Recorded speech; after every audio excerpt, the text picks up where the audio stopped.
नमस्कार.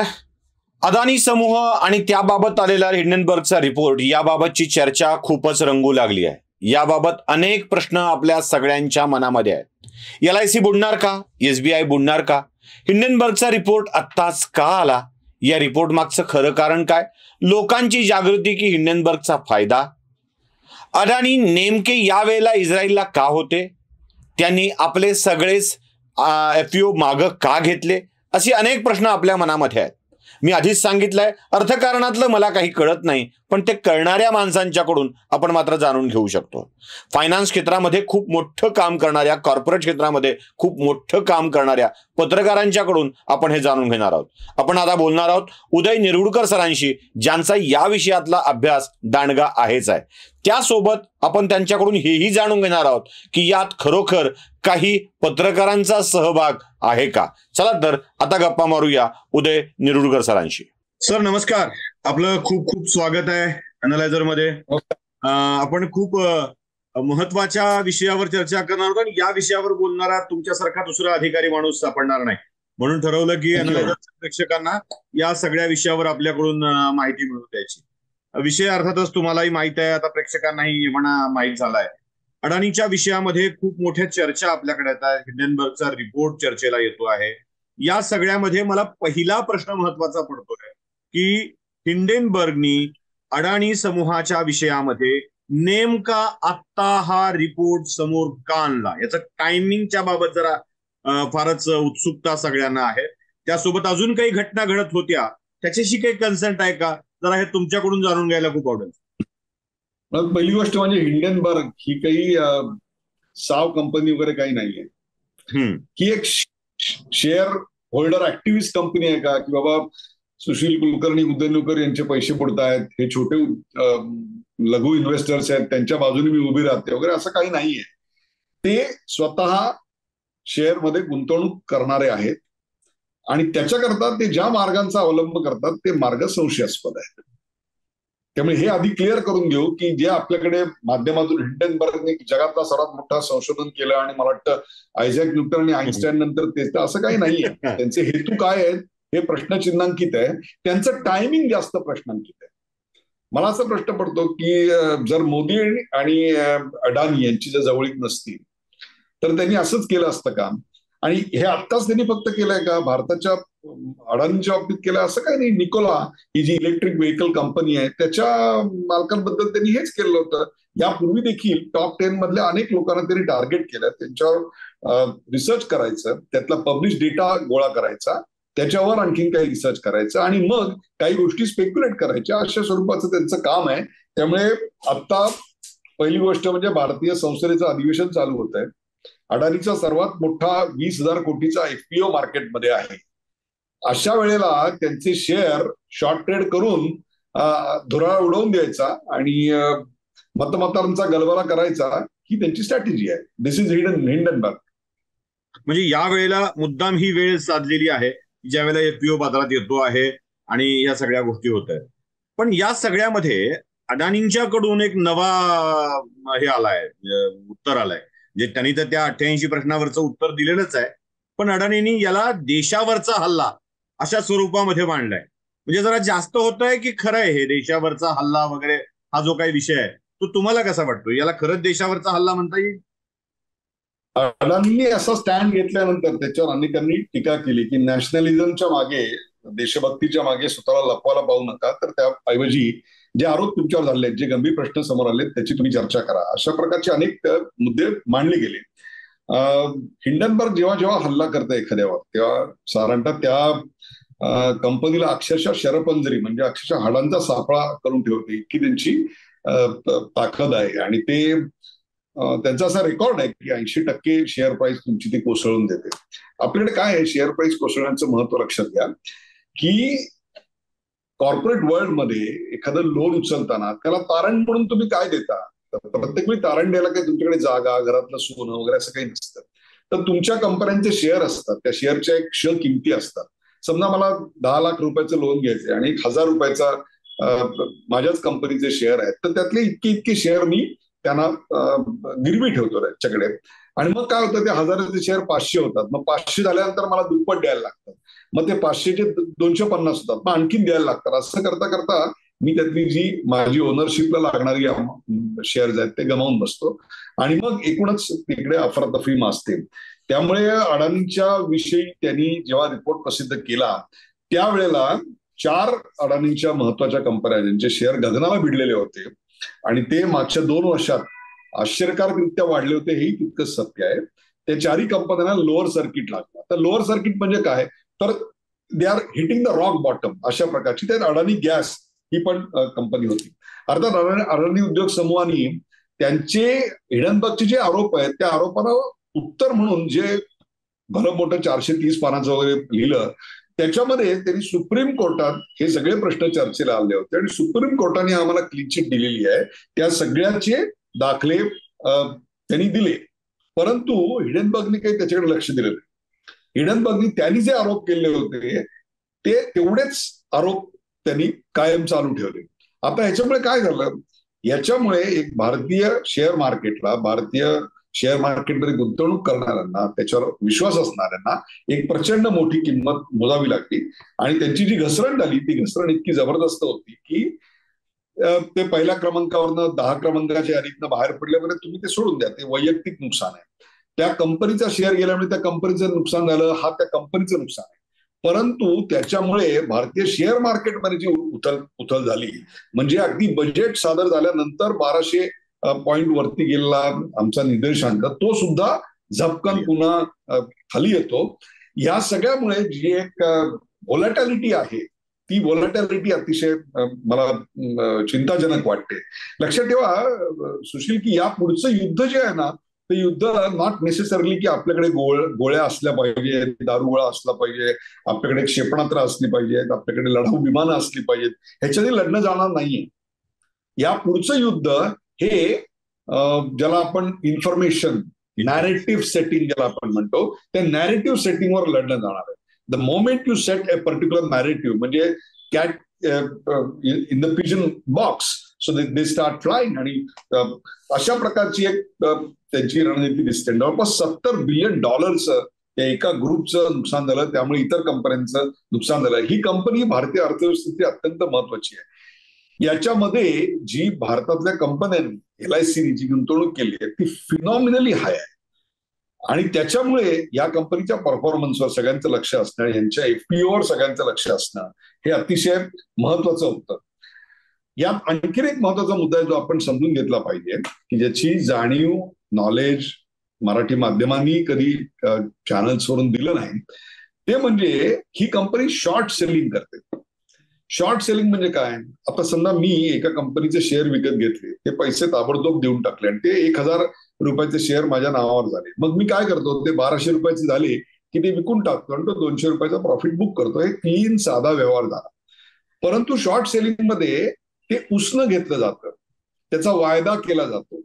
मग ते 1200ला मी 1000ला असताना मी ते विकून टाकतो आणि मला माहिती असतं की हा शेअर मी नॉकडाऊन करणार. म्हणजे भविष्यातल्या रेटचा वायदा म्हणजे शॉर्ट सेलिंग, भविष्यातल्या दराचा वायदा करून विकायचा.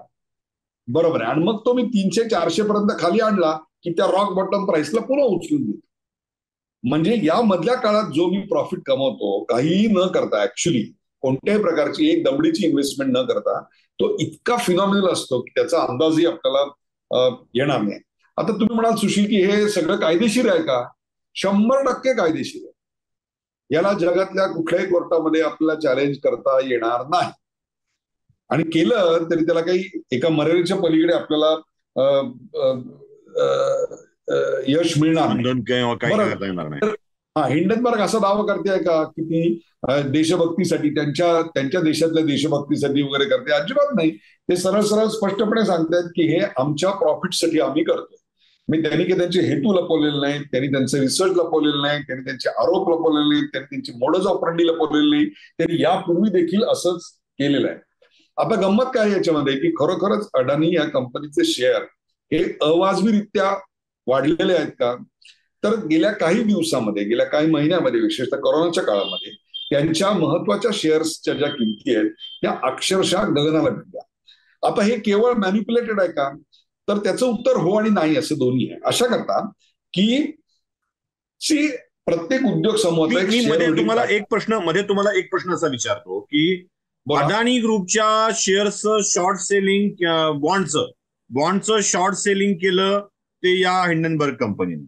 त्याच्या आधी एका इलेक्ट्रिक ट्रकच्या कंपनीचं शॉर्ट सेलिंग केलं याच हिंडनबर्ग कंपनीने. आणि यांनीच या कंपन्यांचे अहवाल दिले. म्हणजे शॉर्ट सेलिंगचा वायदा पूर्ण करण्यासाठी किंवा आपल्यावर लक्ष जाण्यासाठी हिंडनबर्ग सारखी कंपनी या स्वरूपाचे अहवाल बाजारात आणते आणि फटका देते किंवा काय करायचं ते करते, असं काही दिसतं वाटतं का आपल्याला? अगदी बरोबर, अगदी बरोबर. आता याच्यात आणखीन काय होतंय माहितीये का, की हे इन्फ्लेटेड आहेत का, हा खरा भाग आहे. 730% यांचे शेअर गेल्या काही वर्षात वाढले, ही वस्तुस्थिती आहे. तसंच या कंपन्यांमधला ओनरशिपच्या शेअर होल्डिंगचा मोठा भाग हा त्यांच्या कुटुंबियांकडे आहे. म्हणजे 22 पैकी 8 डायरेक्टर्स जे आहेत ते 8 डायरेक्टर्स ह्याचे डायरेक्टली ब्लड. आता हे गैर आहे का, अशा प्रकारे कुठेच नसतं का, तर अशा प्रकारे अनेक देशी कंपन्यांमध्ये, अशा प्रकारे अनेक परदेशी कंपन्यांमध्ये देखील असतं.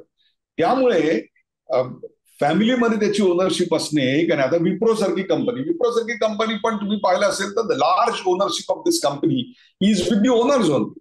याचा अर्थ हे गैर आहे का? परंतु याचा अर्थ तुम्ही टाटा ग्रुप बघा. टाटा ग्रुप हा एका वेगळ्या पद्धतीने चालतो, तो ट्रस्टीशिपवर चालतो. टाटा ट्रस्टकडे लिमिटेड शेअर असतात आणि ते टाटा ट्रस्ट अनेक कंपन्यांमध्ये गुंतवणूक करतात आणि त्याच्यामध्ये त्या सगळ्याचा व्यवहार चालतो. त्यामुळे हे गैर वगैरे अजिबात नाही. ही त्यांच्या व्यवस्थापनाची एक पद्धत आहे. ही काही लोकांना पटू शकते, काही लोकांना पटू शकत नाही. ज्यांना पटत नाही त्यांना ती संशयास्पद वाटते. त्यामुळे याच्यामध्ये बोंबाबोंब करायचं काही कारण नाही. अडाणी यांनी ही जी कॉन्स्पिरसी थिअरी आणली त्याचं कारण असं आहे की अशा प्रकारे देशाच्या शेअर मार्केटमध्ये, की ज्याच्यामध्ये करोडो लोक गुंतवणूक रोज करतात, अनेकांचा पोटा पाण्याचा व्यवसाय हा, त्याच्यात अफरातफरी माजवायची, त्याच्यात धावपळ पळापळ करायची, शेअर वरती खाली करायचे, अर्थव्यवस्थेमधला लोकांचा विश्वास उडेल अशा स्वरूपाचं वातावरण निर्माण करायचं, हा सुद्धा या देशाच्या अर्थव्यवस्थेविरुद्धचा आणि देशाच्या व्यवस्थेविरुद्धचा एक मोठा कट असू शकतो. आणि याच्यात लिमिटेड तथ्य असं आहे की हिंडनबर्ग यांनी जर सांगितलं असतं की नाही, आम्ही हे शेअर होल्डर्स ऍक्टिव्हिजम म्हणून करतोय, लोकांना कळावं की जे आम्हाला वाटतं की ही कंपनी काही बरोबर चाललेली नाही, तर म्हणून आम्ही हे करतोय असं जर त्यांनी सांगितलं असतं तर त्याच्यात एक आपला तथ्य होतं किंवा then there is a motive attach to. पण वेन दे आर सेइंग की हे आम्ही आमच्या शेअर प्राइसेससाठी करतोय, आमचे पैसे कमवण्यासाठी करतोय आणि त्याच्याकरता तुम्ही इतकी व्यवस्था विठ्ठल धरता, ही जरा थोडी one has to take it with a pinch of salt ज्याला आपण म्हणतो, तशा प्रकारे घ्यायची गोष्ट आहे. यात एक अजून एक महत्वाचा मुद्दा आहे. LIC बुडणार, SBI बुडणार या प्रकारच्या चर्चा देखील सुरू आहे. आणि माहिती काहीतरी वेगळंच सांगते की LICच्या एकूण गुंतवणुकीच्या 1% सुद्धा अमाऊंट LICनं अदानी समूहामध्ये गुंतवलेली नाहीये. तर LIC आणि SBI बुडणार या चर्चांमध्ये कितपत सत्य असं आपल्याला वाटतं? पूर्वी LICला पर्याय नव्हता, म्हणजे LICला ऑप्शन पण नव्हते आपल्याकडे, खाजगीकरणात आलेलं नव्हतं.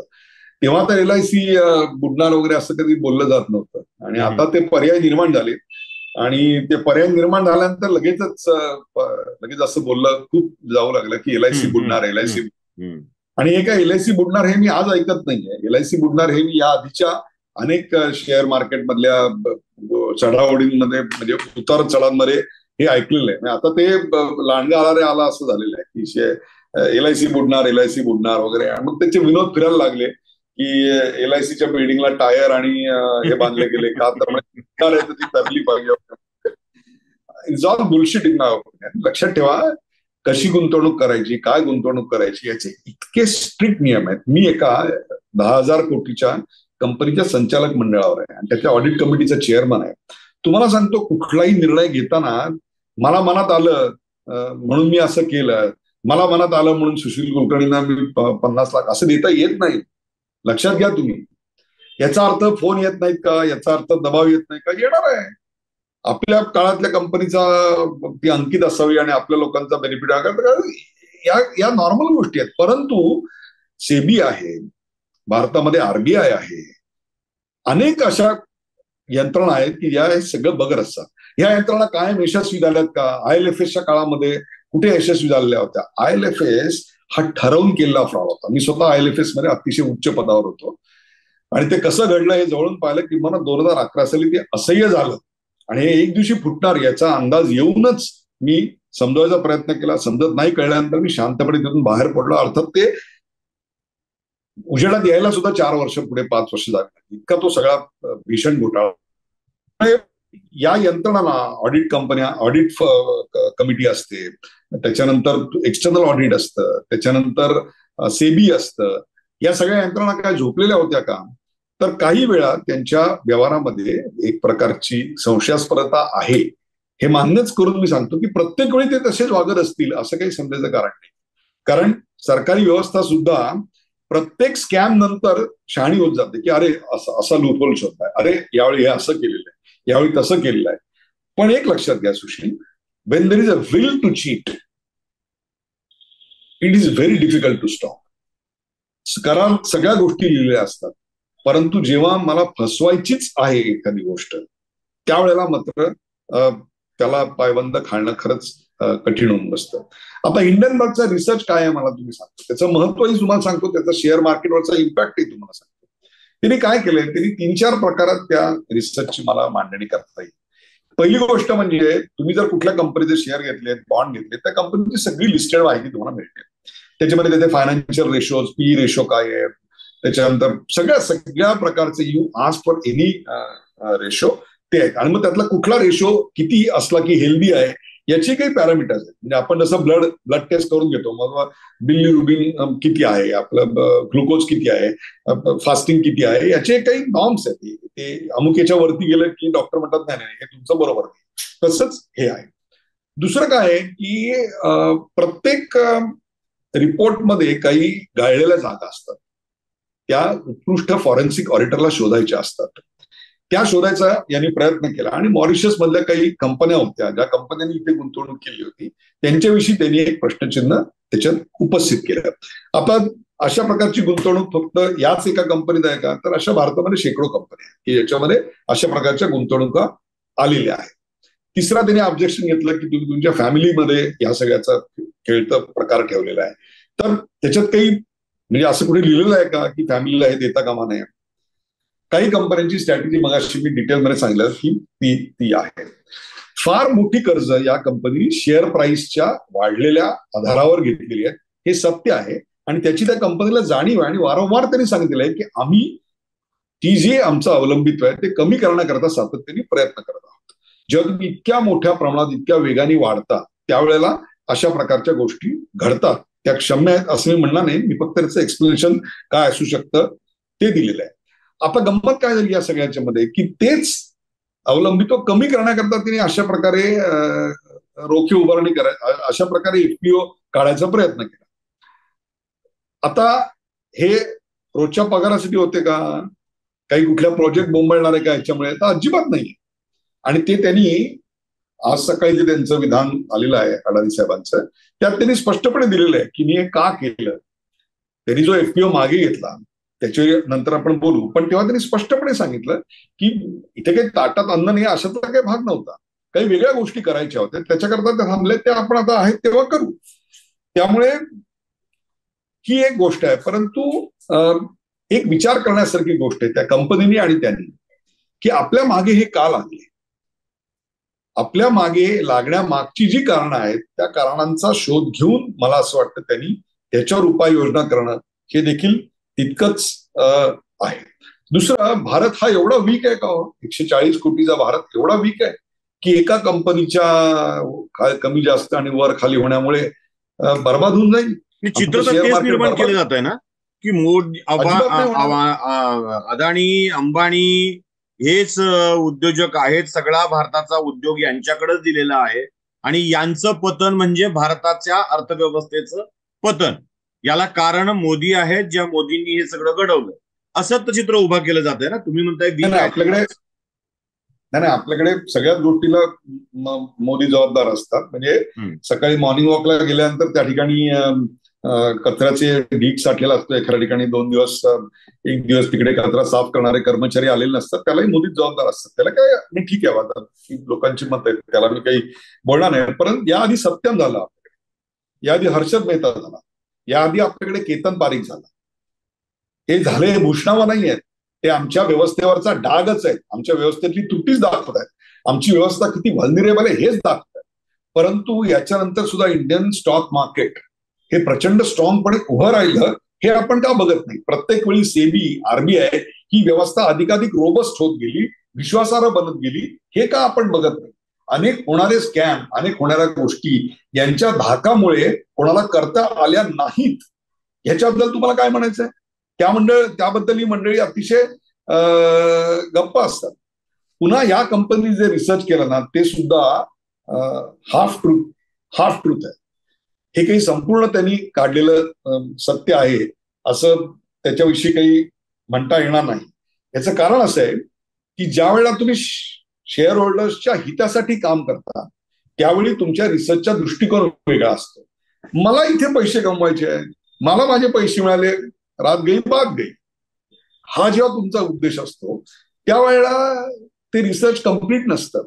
त्यामुळे धड रिसर्च म्हणून मी त्याला सर्वोत्कृष्ट रिसर्चचा आविष्कार आणि अवॉर्ड द्यावं असंही त्यांनी काही केलेलं नाही. याचा अर्थ त्यांनी आणलेले मुद्दे विचारातच घेतले जाऊ नयेत आणि हे सगळंच बोगस आहे असंही आपण म्हणणार नाही. त्यांनी काही प्रश्न उपस्थित केले आणि ते प्रश्न उद्या अडानी या कंपनीला आणि भारतीय अर्थव्यवस्थेला आणि आमच्या शेअर मार्केटला उद्या त्याचं उत्तर द्यावं लागणार आहे. परंतु याचं टायमिंग, हेतू हे सगळं लक्षात घेता हे सगळं काय प्रकरण आहे हे आता किती उघड झालंय मी तुम्हाला दाखवून दिलं. माझ्या मनात दोन प्रश्न पडतायत, जी सगळ्यांच्या मनात पण पडतायत. प्रश्न क्रमांक 1, हे सगळं रामायण महाभारत घडत असताना अदानी मात्र भारतात नव्हते, अमेरिकेत नव्हते, ते इस्रायलमध्ये होते. हा एक, म्हणजे गांभीर्यानं घेतले नाही म्हणून गेले होते की ही सगळी पिढा आता अंगावर येणार आहे म्हणून गेले होते? एक. आणि दुसरा प्रश्न असा आहे की हिंडनबर्ग ही कंपनी अमेरिकेतली आहे, भारताच्या अर्थव्यवस्थेवर त्याचा परिणाम झालेला आहे. तर हिंडनबर्गच्या रिपोर्टमुळं अमेरिकेच्या म्हणजे अमेरिकेतल्या इन्व्हेस्टर्सच्या या ग्रुपमधल्या इन्व्हेस्टमेंटवर काही परिणाम झाला आहे का, किंवा तिथे इन्व्हेस्टर काही प्रभावित झाले आहेत का? या दोन गोष्टी जरा स्पष्ट झाल्या पाहिजे. तुमच्या दुसऱ्या भागाचं उत्तर आधी देतो, कारण ते सरळ सोपं आणि अतिशय साधं आहे. आणि ते म्हणजे युरोपामध्ये जे टॉप 10 फंड्स आहेत किंवा अमेरिकेतले टॉप 10 फंड्स आहेत, त्यातल्या ज्या फंड्सनी या एफपीओ मध्ये पैसे गुंतवले त्यातला एक पैसा सुद्धा त्यांनी परत घेतला. आता मला सांगा की हे 5-50 रुपये, अरे मला सुशील मला 1000 रुपये उसने, असं नाहीये हो. हे सौदी मधल्या एका फंडनी 5,000-4,000 कोटी रुपये टाकले. 4,000 कोटी जेव्हा ते टाकतात तेव्हा त्यांचे शेअर होल्डर त्यांना विचारणार आहेत, त्यांच्या देशाचे नियम त्यांना लागू आहेत. लक्षात ठेवा, असं काही ही काही जत्रा नाही आहे इथे कोणी काही करावं, अजिबात नाही. त्याला त्याचे नियम असतात.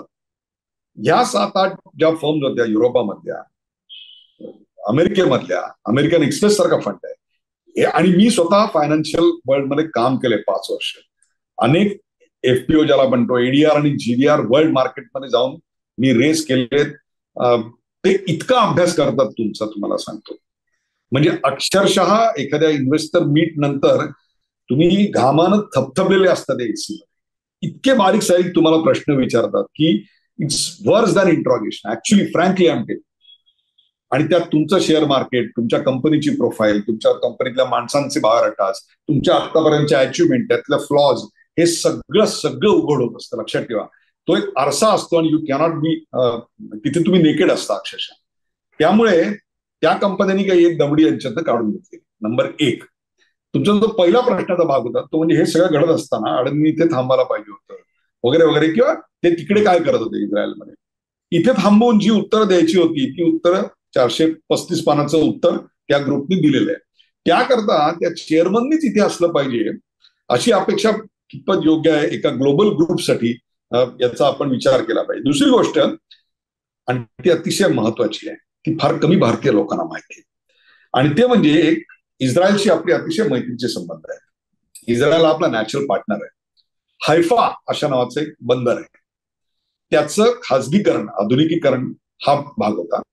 आणि $1.18 बिलियन देकार, ज्याला आपण टेंडर म्हणू, ते टेंडर एका लोकल असोसिएशनच्या मध्ये येऊन त्यांनी कन्सॉर्शियम मध्ये त्यांनी ते मिळवलं. आता ज्या लोकांना असं वाटतं की फक्त एका व्यक्तीचा वरदहस्त डोक्यावर असल्यामुळे हे एका ग्रुपची एवढी भरभराट झालेली आहे, तर मग त्यांचा जो इंटरनॅशनल प्रेझेन्स आहे आणि इंटरनॅशनल बिड्स त्यांना जे मिळतात त्याचाही एकदा अभ्यास व्हायला पाहिजे की मग ही कशाच्या जीवावर मिळतात, ती त्यांची गुणवत्ता आपण नाकार आहोत का. लक्षात घ्या, हा ग्रुप भारतामध्ये 13 सी पोर्ट्स म्हणजे भारताचा जवळपास 25% समुद्र मार्गे होणारी माल वाहतूक ही हँडल करतायत. मी स्वतः मुंद्राला गेलेलो आहे. मुंद्रा हा किती अतिभव्य प्रोजेक्ट आहे हे तिकडे गेल्याशिवाय तुम्हाला कळत नाही. कमिंग बॅक टू हायफा, आता तुम्ही वर्ल्ड मॅप जर समोर आणलात तर तुमच्या लक्षात येईल युरोपावर जर तुम्हाला वर्चस्व गाजवायचं असेल आणि अमेरिकेवर तुम्हाला वर्चस्व गाजवायचं असेल तर तुम्हाला मेडिटेरियन सी जो आहे त्या मेडिटेरियन सी मधली महत्वाचं पोर्ट तुमच्या हातात असणं गरजेचं आहे. So if you control that then you control the entire, you have chance to control the entire Europe, entire America.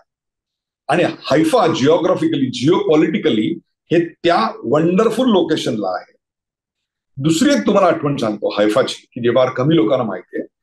पहिल्या महायुद्धामध्ये भारतीय सैनिक म्हणजे भारतीय फौजा या ब्रिटिशांच्या बाजूने लढत होत्या आणि हे हायफा बंदर जे आहे त्यावेळेला ऑटोमन राज्य होतं इस्रायलमध्ये.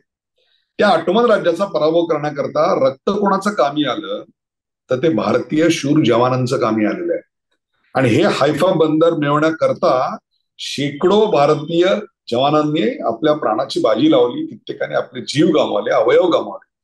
आणि तो जो इतिहास आहे शूरतेचा, तो इतिहास त्यांच्याकडे शाळांमध्ये शिकवला जातो. त्याच्यावर धडे आहेत, त्याच्यावर गाणी आहेत, म्हणजे आपल्या भाषेत सांगायचं झालं तर पवाडे लिहिली गेलेली आहेत. त्यामुळे त्याला एक इमोशनल बाजू अशी आहे की जे बंदर आमच्या लोकांनी रक्त सांडून मिळवलं ते बंदर खासगीकरणाच्या माध्यमातून एक भारतीय व्यक्ती मिळवलेली आहे. आणि त्याच्या बरोबर हे फक्त एकच नाही, इस्रायल बरोबर अनेकांचे अनेक व्यवहार आहेत. ड्रोन बनवण्याची टेक्नॉलॉजी त्यांच्याकडे खूप ऍडव्हान्स्ड आहे. त्यामुळे त्याचं उद्घाटन होतं आणि त्याच्या उद्घाटनाला त्या उद्योग समूहाचा चेअरमन जर गेला नसता तर आंतरराष्ट्रीय पातळीवर त्याचा एक वेगळा संदेश गेला असता. त्यामुळे त्यांनी तिकडे जाणं हे अत्यंत स्वाभाविक होतं आणि ते त्यांनी केलं. आल्यानंतर त्यांनी त्याची बोर्ड मिटिंग घेतली आणि त्या बोर्ड मिटिंग मध्ये आपण एफपीओच मागे घेत आहोत हे जाहीर केलं. हे देखील तितकंच सिग्निफिकंट आहे. त्यामुळे अबुधाबी मधला जो इंटरनॅशनल फंड आहे त्यांनी जे काही पैसे गुंतवले ते $2 बिलियन या आधी देखील गुंतवलेले होते. त्यामुळे सातत्यानं त्यांचा या कंपनीचा अभ्यास चालू आहे. त्यांना असं वाटत असेल की नाही बाबा ही company not coming up to the mark, तर त्यांनी आता पुन्हा पैसे टाकले नसते. केवळ प्रेशर आलं, फोन आले म्हणून पैसे, असे एवढे पैसे कोण टाकत नाही. त्या प्रत्येकाला आपल्या अस्तित्वाचा प्रश्न आहे. असं काय करतात हे काही 2-5 हजार रुपयाचा प्रश्न नाही आहे. This billions and millions at stake. आता आणखी एक शेवटचा प्रश्न विचारतो, तो खूप महत्वाचा आहे. एवढं सगळं असतानाही, सगळी चांगली बाजू असतानाही हा जो फंड परत केलेला आहे, IFO त्याने ऑफ करून घेतलाय, त्याचं कारण काय आहे? ओके, हा एक धडा आहे आणि तो धडा भारतीय अर्थव्यवस्थेनं, भारतीय शेअर होल्डरनी आणि त्या कंपनीनी, इट्स अ बिटर पिल, एक कडवं औषध आहे आणि ते त्यांनी गिळलेलं आहे. त्यांना ते गिळावंच लागलेलं आहे. तुम्ही लक्षात घ्या, काल जर त्यांनी एफपीओ मागे घेतला नसता तर आज त्यांच्या ज्या शेअर प्राइस कोसळल्या, व्हॉलटाईल आहेत, प्रचंड नुकसान झालेलं आहे. आणि ते त्यांचं केवळ झालं नाही तर त्यांच्या गुंतवणूकदारांचं झालेलं आहे, त्यांच्या बँकांचं झालेलं आहे. याच्यावर संसदेमध्ये किती मोठ्या प्रमाणात गदारोळ झाला असता मला सांगा. बरोबर आहे. आज संसद चालू झाली असती का हे प्रकरण? म्हणजे विरोधकांना एक प्रकारचं भारतीय अर्थव्यवस्थेवर बोलायला एक चांगली सकारात्मक गोष्ट आपल्याकडे बजेटची होती त्या सगळ्या पाणी फिरलं असतं. हा भाग क्रमांक 1 झाला. दुसरी गोष्ट अशी आहे की जेव्हा शेअर मार्केटमध्ये इतकी व्हॉलॅटिलिटी, इतकं वर वगैरे जात असतं तेव्हा तुमच्या गुंतवणूकदारांना तुम्ही इन्सुलेट करणं अतिशय महत्वाचं असतं. त्यांचे इंटरेस्ट प्रोटेक्ट करणं अतिशय महत्वाचं आहे. ते जर तुम्ही केलं नाहीत तर गुंतवणूकदारांचा तुमच्यावरचा विश्वास उडून जाईल की ज्याला आपण म्हणतो अरे इसने तो मुझे म्हणजे मला भर आगी त्यांनी लोटून दिलं किंवा मला कड्यावरनं खाली ढकललं किंवा मी पुढंच होतो यांनी मला वाचवलं नाही. अशा प्रकारची एक भावना जर निर्माण झाली आणि इन्व्हेस्टर कम्युनिटीचा जर तुम्ही कॉन्फिडन्स गमावला तर तुम्ही यापुढे कामच करू शकणार नाही. तिसरी गोष्ट, तुम्ही फक्त पैशाकरता हे करताय असा एक मेसेज गेला असता आणि मग फ्लाय बाय नाईट ऑपरेटर ज्याला आपण म्हणतो की नाही आया आयपीओ बनाया झुटा मोठा बोला पैसा कमाया और भाग गया, अशी इमेज निर्माण व्हायची किंवा अशी टीका करायची संधी त्यांच्या विरोधात त्यांना मिळालेली असते. चौथा एक मेसेज त्यातनं असा गेला असता की ह्या कंपनी खरोखरच कॅशचा बोंबाबोंब आहे, हातातोंडाची गाठ आलेली आहे, मारामारी चालू आहे इथे सिच्युएशन फार बेकार आहे, वर्किंग कॅपिटल यांच्या हाताशी नाहीये. अशा प्रकारचे अनेक मेसेज जाऊन या कंपनीच्या आर्थिक स्थितीविषयी सर्वसामान्य माणसामध्ये आणि पर्यायानं मग बँकांमध्ये एक चुकीचा मेसेज गेला असता.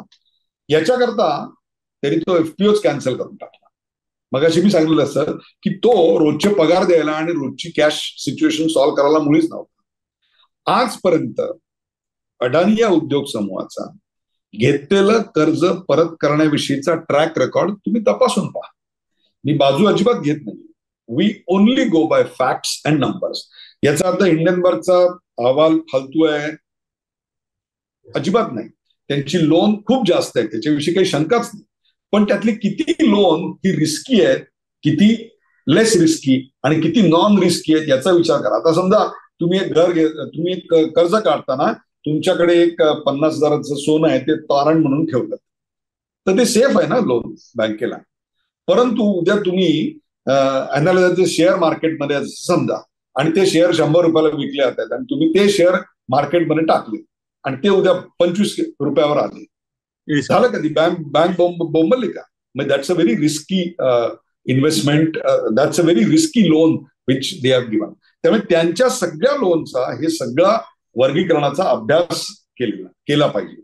त्यामुळे या सगळ्या काळामध्ये एफपीओच मागे घेतला तर आपली एक इमेज निर्माण होईल, आपल्याविषयीचं एक वातावरण निर्माण झालेलं होतं, एक टॉक्सिक एन्व्हायरमेंट जे होतं ते कमी होईल, आपल्याविषयीची निगेटिव्हिटी पसरत होती ती कमी होईल, संस्थेमध्ये जो गदारोळ झाला असता तो कमी होईल, शेअर मार्केटमध्ये घबराट झाली असती ती कमी होईल, बँका ज्या वर खाली व्हायला लागल्या होत्या त्या कमी होतील. बरं, आपण आपला एफपीओ पूर्णपणे आपल्याला जेवढे पैसे पाहिजे होते त्याच्यावरतीच 4 अंगुळ पैसे मिळवून आपण दाखवून दिलं की आमच्यावर लोकांचा कॉन्फिडन्स एवढे बोंबाबोंब करून कायम आहे. So you have made your point. बरं, तुम्हाला ते आता उद्याच्या पगाराला पैसे पाहिजेत आणि आता नाही मरायची पाळी असं काही नाहीये. त्याचा एक हेतू वेगळा होता आणि तो तितकाच महत्वाचा आहे, तेही प्रश्न तितकेच महत्वाचे आहेत. परंतु that is something which is important but not immediate urgent. So it can wait. It can wait for some days. It can wait for right time. मला असं वाटतं की हा याच्यातला भाग जास्त होता. It was a wise move. परंतु भारतीय अर्थव्यवस्थेसाठी, अडाणी समूहासाठी, आमच्या धोरणकर्त्यांसाठी, सर्वसामान्य माणसासाठी याच्यातनं शिकण्यासारखं खूप काही आहे. ही एक धोक्याची घंटा, सूचना वगैरे अशी एकदम लगेच मी काही हे करणार नाही. परंतु एक गोष्ट पुढे येते की या देशाच्या विरुद्ध युद्ध करायचं असेल तर तुम्हाला घोरी मिसाईल तुमच्यावर डागलं जाईल याची वाट बघायची गरज नाही. हिंडनबर्ग हा सुद्धा त्यातला एक हत्याराचा टूल किटचा भाग असू शकतो. फायनान्सवरचा तुमचा अभ्यास म्हणून आपण खूप याविषयी बोललो. आता तुम्ही पत्रकारही आहात हा शब्द मी वापरतोय, पत्रकारही आहात. या सगळ्यामध्ये एका पत्रकाराचा हात खूप आहे असंही बोललं जात आहे. हिंडनबर्गच्या कार्यालयात 6-7 वेळेला तो पत्रकार जाऊन आला अशी ही चर्चा होती आहे. हे सगळं असेल तर एका पत्रकाराचा हात असल्यावर एवढं सगळं घडू शकतं का, असं मला अवघ्या 1-2 मिनिटात आपल्याकडून एक पत्रकार म्हणून जाणून घ्यायचं त्या चर्चेत. अशा प्रकारचे SMS भरपूर फिरत आहेत आणि तुम्ही ज्या पत्रकाराचं नाव घेताय तो ज्या कंपनीत होता आणि ज्याला आंतरराष्ट्रीय अनेक पुरस्कार मिळाले आहेत ती कंपनी अडाणींनी नुकतीच विकत घेतलेली आणि त्यांनी राजीनामा दिला आणि स्वतःचं युट्यूब चॅनल चालू केलं आणि त्याला लाखो सबस्क्रायबर्स एका दिवसात मिळाले. ही वस्तुस्थिती आहे, त्याबद्दल त्यांचं मी अभिनंदनही करतो. परंतु पुराव्याअभावी किंवा कुठली माहिती नसताना ते तिकडे गेले होते आणि त्यांनीच हे घडवून आणलं वगैरे, एवढी रिसर्चची क्षमता आपण एखाद्याला प्रदान करू नये हो. इतकं सोपं नसतं रिसर्च करणं. हा, म्हणजे एखाद्या माणसाला झाडावरही चढता येतं आणि पट्टीचं पोहताही येतं आणि गिर्यारोहकही आणि सुंदर गातो सुद्धा, आणि असं नसतं होत. समजून घ्या, हे रिसर्च ही सोपी गोष्ट नाहीये. आपण काय असतं माहितीये का, IQ माहितीवर अनेकदा अनेक गोष्टी करत असतो. परंतु जर त्या व्यक्तीने असा हेतू मनात ठेवून जर काही गोष्टी केल्या असतील तर त्या देशाचं दुर्दैव आहे. मला असं वाटतं आपले वैयक्तिक राग लोक, आपले वैयक्तिक मत्सर, वैयक्तिक दुश्मनी कुठपर्यंत न्यायची, कुठल्या पातळीपर्यंत न्यायची, हे पत्रकाराला कळलं पाहिजे. आणि मला असं वाटतं ते या देशाच्या मुळावर येऊ नये. तुमचा वाद वैयक्तिक होता, तुमचा वाद त्यांच्याशी होता, तुमचा वाद व्यवस्थेशी होता, तुमचा वाद या देशाच्या नेतृत्वाशी होता, परंतु त्याकरता 140 कोटी देशांच्या जनतेला आणि त्यांच्या विश्वासाला, त्यांच्या रोजच्या जगण्याला तुम्ही विठलं धरत जर असाल तर ती दुर्दैवाची बाब आहे. त्यामुळे ही जी माहिती आता मार्केटमध्ये फिरते ती खोटी ठरो, एवढीच फक्त परमेश्वर चरणी मी प्रार्थना करतो. आणि सूर्यासारखं सगळं लक्ष, सूर्य म्हणजे रवी बरं का, मला तसंच आठवला शब्द म्हणून मी बोललो, सूर्यासारखं रवीसारखं सगळं स्पष्ट हो. चला, सगळं सूर्यासारखं म्हणजे रवीसारखं स्पष्ट असो, तेजपुंज असो, उगाच कुमार कल्पना, कुमार वयातल्या कल्पना घेऊन कोणी वागू नये एवढी अपेक्षा तर आपण करू शकतो. खूप छान वाटलं सर आपली ही सगळी माहिती आपल्याकडून घेताना. वारंवार आपण भेटत राहूच, नलदरच्या प्रेक्षकांच्या पर्यंत आपण पोहोचत राहूच. आपले मनपूर्वक आभार सर. धन्यवाद. धन्यवाद.